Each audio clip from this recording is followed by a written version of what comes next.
नाज़रीन आदाब, अली वारसी एक मरतबा फिर नया दौर के प्लेटफ़ॉर्म से आपके सामने हाज़िर है। मेरे साथ इस वक्त मौजूद हैं तारिक बशीर साहब। आप इनको अक्सर विटनेस बॉक्स के ऊपर नया दौर का प्रोग्राम आप देखते हैं, वहाँ पर ये होस्ट कर रहे होते हैं। लेकिन आज क्योंकि ये वकील भी हैं, तो मैंने सोचा कि इमरान खान साहब का जो आज रिपोर्ट पे सबमिट हुई है आज सुप्रीम कोर्ट के अंदर, सलमान सफदर साहब की as a friend of court, उन्होंने जो सुप्रीम कोर्ट को बताया उसके मुताबिक तारिक साहब, बहुत-बहुत शुक्रिया हमें जॉइन करने के लिए। सलमान सफदर थैंक साहब यू। ने ये कहा है कि 85% उनकी जो दाहिनी आँख है, जी। वो almost he is lost site. और साथ-साथ जो है वो ज़ाहिर-सी बात है कि एक मुल्क के अंदर एक सियासी मसला है, ये कानूनी मसला तो बाद में। हुँ। आप ज़रा बताइएगा कि ये जो वकील साहब हैं, उनकी जानिब से इस रिपोर्ट का पेश किया जाना इमरान खान साहब के केसेज़ में, ये कितनी सिग्निफिकेंट बात है? अच्छा, सबसे पहले तो मैं ये कहना चाहूँगा सलमान सफ़दर साहब बड़े एक काबिल वकील हैं, अच्छे 100%। हाँ, बड़े वो समझदार आदमी हैं। मुझे नहीं समझ आई कि एक वकील कैसे ये क्लेम कर सकता है कि 15% जो है, उनकी एक आँख की सिर्फ़ बिनाई है। ये हुँ, किसी डॉक्टर ने कहा? या तो कोई डॉक्टर कहता कि जी ये इसकी है और उसकी कोई रिपोर्ट इनको स्पेशलिस्ट को दिखाना चाहिए। और दूसरा उनकी जो रिपोर्ट अगर आप पढ़ें तो उसके अंदर उन्होंने कहा हुआ है कि ये बिल्कुल ख़त्म हो गई थी बिनाई। अब ये दोबारा इट इज़ ऑन द मेंड, ये वापस आ रही है और ये 15% हो चुकी है। तो इसका मतलब ये है कि ये इनको दिखाना चाहिए। हवा में बातें करने की बजाय नॉन एक्सपर्ट्स की तरह बातें नहीं करनी चाहिए। डॉक्टर उनको आके देखे और या तो वो आउट पेशेंट की तरह वो देखे कि as an out patient treat हो सकते हैं तो ठीक है, हुँ। वरना फिर वो उनको एडमिट किया जाए। तो ये तरीका है, ये मैं समझता हूँ कि वैसे उनको फ्रेंड ऑफ कोर्ट करके कोर्ट ने बड़ा एक मैं समझता हूँ कि बड़ा एक स्मार्ट प्ले किया है। लेकिन ये एक बड़े इम्पोर्टेंट एक हुँ। आपने नुक्ता उठाया है। सलमान सफदर साहब के ने अपनी रिपोर्ट के अंदर कोई साइट किया है डॉक्टर को, किसी को कोई डॉक्टर्स की रिपोर्ट नहीं, साइट की नहीं, है? नहीं, नहीं। कुछ दिनों पहले इमरान खान साहब जो हैं वो पिम्स गए थे। क्या उस रिपोर्ट को साइट किया गया, वहाँ पर कोई चेकअप हुआ था उनका? उन्होंने एक डॉक्टर का नाम का ज़िक्र किया है बट लेकिन उसके अंदर वो ज़िक्र नहीं है। उस तरीके से ये रिपोर्ट जो है ना, ये किसी एक्सपर्ट की रिपोर्ट आप इसको नहीं कह सकते। हुँ, अब देखें वो कह रहे हैं कि उनकी बिनाई जो है वो 15% आ गई है, यानी हालात बहुत ख़राब हैं, इसको कुछ किया जाए, यानी कोर्ट ही सब कुछ कर ले। पहले खोसा साहब आए, वो बड़ी देर बोलते रहे लतीफ़ खोसा साहब कि जी आप ही हैं, आप इसको कुछ कर लें। और मैं समझता हूँ कि कोर्ट ने बड़ा स्मार्टली प्ले किया इस तरह कि उन्होंने उन्हीं के वकील को कर दिया ताकि पीटीआई वाले बाद में शोर ना करें हुँ। कि ये कोई फिक्स मैच है या किसी और बंदे का। तो वो सारा दिन और बल्कि अगले कुछ हफ्ते इसके ऊपर ही प्रोग्राम होते रहते कि जी ये तो ठीक ही नहीं था। हाँ, वैसे लेकिन भी देखिए ना उसमें पीटीआई असल जो वाले जो वकील हैं वो तो स्क्रीनों पे ज़्यादा होते हैं। एग्ज़ैक्टली मसला यही है ना सर कि असल जो सवाल पैदा हो रहा है यहाँ पर वो ये है, क्योंकि उनके जो मुखालफिन हैं इमरान हुँ, खान साहब हुँ, के, वो कह रहे हैं कि जी कोई डील हो रही है। हुँ, हुँ। बल्कि ना सिर्फ़ उनके मुखालफिन बल्कि उनके कुछ हिमायती भी दो जो हैं वो ये कह रहे जी। हैं कि डील हो रही है। हुँ, अब अगर कोई डील हो रही है, उसमें तो बड़ी फिट बैठती है ये बात कि वकील साहब की रिपोर्ट की बुनियाद पर हुँ, 85% का जो एक नंबर है, हुँ, हुँ। एक उसको बेसिस बनाया उसको जाए। बेसिस बनाया जा रहा है इस हुँ, वक़्त सियासी बयानिए के लिए। हुँ, अगला सवाल मैं आपसे ये करना चाहूँगा कि इमरान खान साहब जो हैं, उनके बारे में मैंने मुख्तलिफ़ लोगों से पूछा, और इस बीमारी के बारे में, सीवीआरओ करके जो कहलाती हुँ, है, हुँ, हुँ, उसके बारे में जब मैंने लोगों से पूछा तो उन्होंने कहा कि ये एक प्रोसेस होता है, बहुत लंबे अरसे तक इसके कुछ टीके होते हैं, वो लगते रहते हैं। हुँ, और कभी-कभार गलती हो जाती है, उसकी वजह से काम खराब भी हो जाता है, लेकिन उसको ठीक करने के भी तरीके हैं। हाउएवर, अब ये जो बीमारी है, ये तो काफ़ी अरसे से चलती आ रही होगी। बिल्कुल। दरमियान में कई दफ़ा जो है वो मुलाकातें होती रही हैं। हुँ। नौरीन खान साहिबा की हुई, उज़्मा खान साहिबा की हुई, अलीमा खान साहिबा की हुई, उनके वकला की हुई। ये मामला कभी उठा क्यों नहीं? कभी बताया क्यों हाँ, नहीं गया? ये बड़ी इम्पोर्टेंट बात है और देखें इसमें सबसे इम्पोर्टेंट बात ये है कि मैं और आप एक्सपर्ट्स नहीं हैं जी, जी, जी। इसके ऊपर।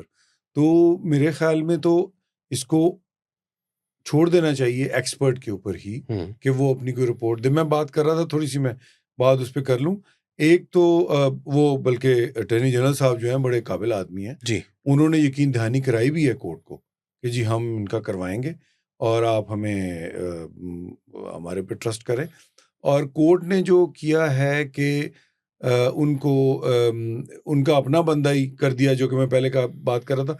दूसरा, गवर्नमेंट की इसके अंदर बड़ी एक मैं समझता हूँ कि गुड फेथ है। उन्होंने बजाय इसको रिव्यू करने के या चैलेंज करने के इसी कोर्ट के अगेंस्ट के सर ये बाप का ऑर्डर ठीक नहीं है, उन्होंने नहीं किया। 2 दिन दिए थे या अफरीदी साहब ने, उन्होंने नहीं किया। फिर ये कॉन्स्टिट्यूशनल कोर्ट में भी वो ये वाला इशू लेके जा सकते थे, लेकिन they stuck to what was right in their eyes मेरे ख्याल में। तो उन्होंने ये मेरे ख्याल में तो बड़ा अच्छा किया है। और नहीं, मैं असल में आपसे लीगल पॉलिसी, जो लीगल टीम है उसकी जो स्ट्रेटेजी है उसके हवाले से मैं बात कर रहा हूँ। देखें, अगर मैंने एडवोकेट जलीला हैदर हैं, वो लॉ की ही स्टूडेंट हैं और उन्होंने नहीं माशाल्लाह लॉयर हैं जी, उन्होंने एक मतलब लॉ की स्टूडेंट से मुराद ये कि हम सब जो जैसे हैं हम वो सब स्टूडेंट, हम कानून के मैं सियासत का तालिब इल्म हूं, सहाफत का तालिब इल्म हूं। तो जलीला हैदर ने लिखा, अभी कुछ देर पहले मैंने उनका ट्वीट पढ़ा कि जब बतौर लॉयर उन्होंने कहा, मैं ये अपना ओपिनियन दे रही हूँ कि अगर कोई बीमारी थी और कोई उनको जो है वो डिजीज़ था जो कि उनके लिए बहुत प्रॉब्लमैटिक हो सकता था, तो जो वकला हैं उनकी स्ट्रेटजी तो होनी ये चाहिए थी कि वो कंप्लीटली फोकस करते उनको इस मामले में रिलीफ दिलवाने की। ऑन दी अदर हैंड हमने ये देखा कि वो बात कर रहे हैं कि जी इमरान खान साहब जो है उनकी मुलाकातें नहीं होने दी जा रही, उनको किताबें ला के दी जा रही हैं। एक बंदा उसकी आँख ख़राब है, ये तो वही वाली बात है कि कायद-ए-आज़म जो है उनको सांस नहीं आ रहा था तो उनको पहाड़ पे भेज दिया। तो ये जो है वहाँ पे ऑक्सीजन और कम, तो ऑक्सीजन कम हो जाए। यहाँ इमरान खान साहब कायद-ए-आज़म सानी है, उनकी आँख का मसला था तो उनको किताबें दे रहे हैं पढ़ने के लिए। मुझे ये समझ नहीं आई कुछ लीगल स्ट्रेटजी। ये भी एक बहुत इसमें इंटरेस्टिंग सा ट्विस्ट है। किताबें दी जा रही हैं और टीवी खराब है, टीवी भी ठीक करवा दें, ये चलें, that's precise the point. Actually ये जो लीगल स्ट्रेटजी, बड़ा अच्छा आपने सवाल किया। लीगल स्ट्रेटजी मेरे ख्याल में कोई ख़ास नहीं है। लीगल स्ट्रेटजी है सोशल मीडिया के ऊपर अपने नैरेटिव को पैडल करना और इसमें ज़्यादा से ज़्यादा, जिसे कहते हैं, व्यूज़ लेना, ज़्यादा से ज़्यादा इसको प्रोपेगेट करना, बाहर से भी इधर से भी। तो मेरे ख्याल में तो टेररिज्म के बाद अगर कोई पाकिस्तान को सबसे बड़ा जो मसला दरपेश है वो सोशल मीडिया ही है। तो तो सोशल मीडिया के ज़रिए उन्होंने ये केस लड़ा है अब तक, अपना पॉलिटिकल केस भी और लीगल केस भी। और ये वो बात सही कर रही हैं जलीला के ये इसको उनको प्योरली लीगल अगर आप पे चलें तो उनको इसके ऊपर ये, जैसे मैंने पहले भी अर्ज़ किया कि रिपोर्ट्स वगैरह बनवानी चाहिए थी, एक्सपर्ट्स अपॉइंट करवाते और ये करके इसको थोड़ा आगे ले जाते, लेकिन they always try to get some mileage out of everything. And I would say कि वो एक मिजरी एक बंदे की आप उसको एक उससे माइलेज ले रहे हैं। This is I think this is a little bit मेरे लिए तो उसमें इम्पोर्टेंट बात है कि क्रिमिनल लॉ के बहुत सारे एक्सपर्ट्स हैं जो कि सिर्फ क्रिमिनल लॉ के एक्सपर्ट्स हैं।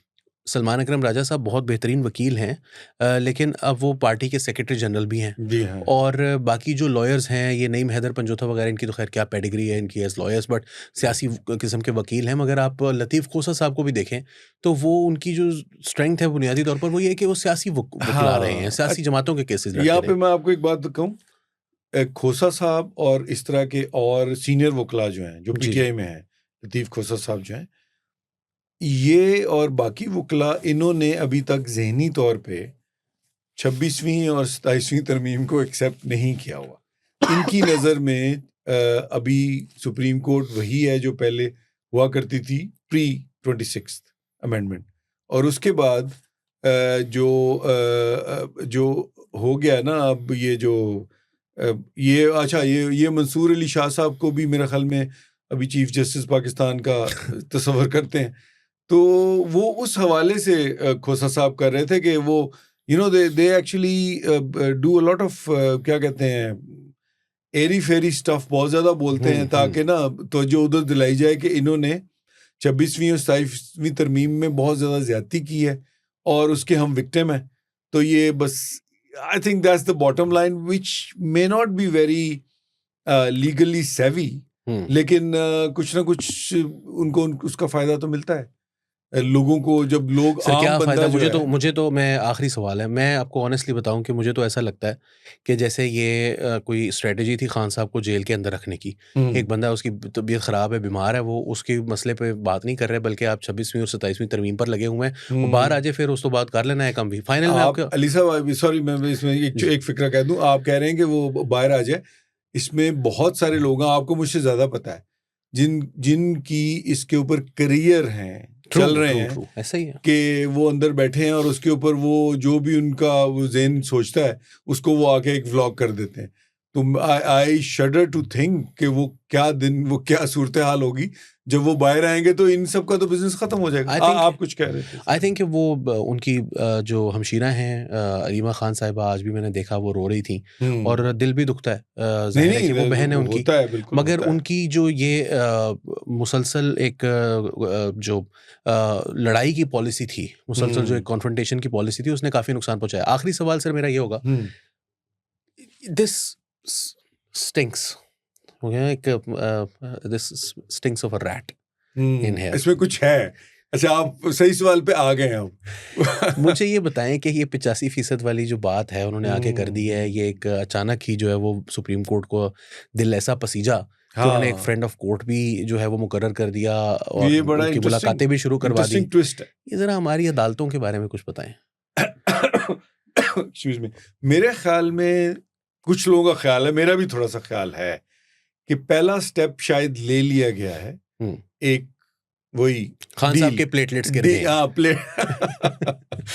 वो डील के हवाले से पहला स्टेप ले लिया गया है, कि उन्होंने, कोर्ट ने भी कह दिया, गवर्नमेंट ने भी थोड़ा, देखें, आपको ये नहीं भूलना चाहिए कि 8 फरवरी का जो एक चला था, एक इनका नैरेटिव, कि हुँ, इसको ये हुँ, हाउस में हवा भरी जा रही थी, वो तो बिल्कुल फ्लैट हो गया।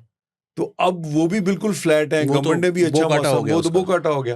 तो अब गवर्नमेंट भी चाहती है कि कोई ना कोई रास्ता निकले, तो प्रोबेबली नेक्स्ट स्टेप जो है वो बनीगाला होगा। उसके हुँ, बाद चल एनीबॉडीज़ सो गेस, चल। एनीबॉडीज़ गेस, हाँ, कुछ भी हो हाँ। सकता है। बिल्कुल सही। सर बहुत शुक्रिया। मैंने सोचा कि एक आपको अब हमने जो है वो किसी तरीके से घेर ही लिया है। आपको हमने आपकी बड़ी मेहरबानी है। तो बहुत थैंक यू। शुक्रिया हमें जॉइन करने के लिए। थोड़ा-सा जो है वो लोगों को आइडिया हुआ होगा, क्योंकि देखिए अभी लीगली तो इतना कोई आगे पहुँचा नहीं है मामला। यहाँ जहाँ तक हम थे, उसके हिसाब से तारिक साहब जो है वो अपनी एक्सपर्ट ओपिनियन जो दे रहे थे, वो आपने उससे काफ़ी कुछ उन्होंने बता दिया है। समझ आपको बाकी के जो वो डाँडे हुए हैं, वो आप खुद मिला लीजिए। फिलहाल के लिए नया दौर के प्लेटफ़ॉर्म से अली वारसी को और तारिक बशीर को इजाज़त दीजिए। आदाब।